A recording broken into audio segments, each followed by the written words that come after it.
ఇవాళ మనము అప్పచ్చులు అంటాం కదండి, అవి చేసుకుందాము. దానికి ఏమీ లేదండి. ఇక నేను ఒక 2-3 స్పూన్స్ నేను శనగపప్పు తీసుకున్నాను. ఒక 3 స్పూన్స్ వరకు తీసుకున్నాను నేను. చూస్తారు కదండి. ఒక గ్లాసుడు వాటర్ యాడ్ చేసుకున్నాను. చిన్న పసుపు వేసుకుని మనము కుక్కర్ పెట్టేసుకుందామండి. ఒక 2-3 విజిల్స్ వచ్చే వరకు పెట్టుకుందాము. చూసారు కదండి, పసుపు యాడ్ చేశాను. ఇప్పుడు ఇది లిడ్ మూత పెట్టేసుకుని మనము ఒక 2-3 విజిల్స్ వచ్చే వరకు ఉంచుకుందామండి.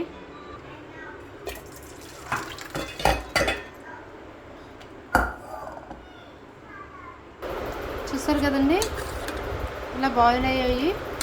ఇప్పుడు ఇందులో వేడిగా ఉండగానే మనం ఇందులో ఏం చేయాలంటేనండి, సాల్ట్ యాడ్ చేసుకోవాలి టేస్ట్కి తగ్గట్టు అండి. అలాగే జీలకర్ర కూడా యాడ్ చేసుకోవాలి మనం. మీకు టేస్ట్ ఎక్కువ ఇష్టమైన వాళ్ళు ఎక్కువ యాడ్ చేసుకోవచ్చండి, ఫ్లేవర్ బాగుంటుంది. సో అది ఇప్పుడు హీట్గా ఉండగానే మనం ఏం చేస్తామండి, ఒక గ్లాసు వాటర్ పెట్టుకున్నాం కదా, గ్లాసుడి రైస్ ఫ్లోర్ ఇందులో వేసేసుకోవాలి.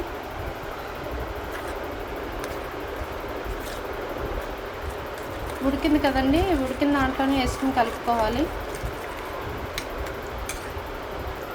చూసారు కదండి, కొంచెం ఆయిల్ యాడ్ చేసుకున్నాము. మనకు 1-2 ఇది పట్టేస్తుందండి. ఒక గ్లాస్ వాటర్ అనుకోండి, హాఫ్ గ్లాస్ శనగపప్పు వేసుకున్నాము మనము. హాఫ్ గ్లాస్ అంటే అదే నేను స్పూన్లు లెక్క చెప్పాను కదా మీకు, ఒక 3 స్పూన్స్ వేసాను అంటే అదే అవుద్ది, మనకి హాఫ్ గ్లాస్ అవుద్ది దగ్గర. సో అందులో మనం పసుపు వేసుకున్నాము, బాయిల్ చేసుకున్నాము. ఆ హీట్ ఎక్కిన వాటర్లోనే మనం రైస్ ఫ్లోర్ వేసుకుని కొంచెం ఆయిల్ వేసుకుని కలిపేసుకుంటున్నామండి. ఇది కొంచెం చల్లారనిచ్చి మనము చేపెట్టి కలిపేసుకోవచ్చండి, ముద్దలాగా అవుతుంది. చూసారు కదండి, ఈ విధంగా అవుతుంది. సో మనం ఇందులో కొంచెం ఇంగు వేసుకున్నామండి, జీలకర్ర వేసుకున్నాము. చూసారు కదా, అది పచ్చిమిరపకాయలు ఇష్టమైన వాళ్ళు పచ్చిమిరపకాయ వేసుకోవచ్చండి, లేదంటే రెడ్ చిల్లీ పొడి కూడా వేసుకోవచ్చు. ఇలా కమ్మగా తినేవాళ్ళు ఇలా కూడా తింటారండి. యాక్చువల్గా అయితే బట్టర్ నంచుకుని తింటారంట, మా అత్తగారు చెప్పారు.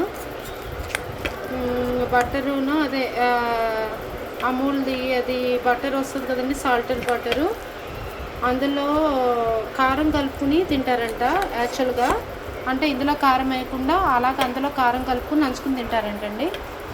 ఇప్పుడు ఇది ముద్దలా కలిపేసుకుని మనము ఆయిల్లో డీప్ ఫ్రై చేసుకోవడమేనండి.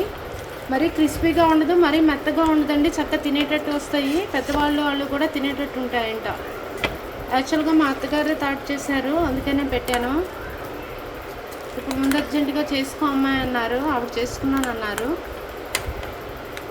సో అందుకని ఆవిడ చెప్పినట్టు చేస్తున్నానండి. చూసారు కదండి, పెద్దవాళ్ళు చెప్పింది. ఓకేనా, తప్పకుండా ట్రై చేద్దాం మనం. ఇది ఒక 10-15 మినిట్స్ ఇలాగ ఉండిద్దాము. తర్వాత మనము ఆయిల్లో డీప్ ఫ్రై చేసుకోవడమేనండి. ఇలా తీసుకుని ఇలా అంటే ఇదిగో చూస్తారు కదండి, ఇలా అనుకుని మనము చక్కల్లాగా డీప్ ఫ్రై చేసుకోవడమేనండి. చూస్తారు కదా, అస్సలు తేడా రాదు, యాతన ఉండదండి. ఓకేనా, థ్యాంక్ యూ ఫర్ వాచింగ్ అండి. వేయించాక మళ్ళీ పెడతాము.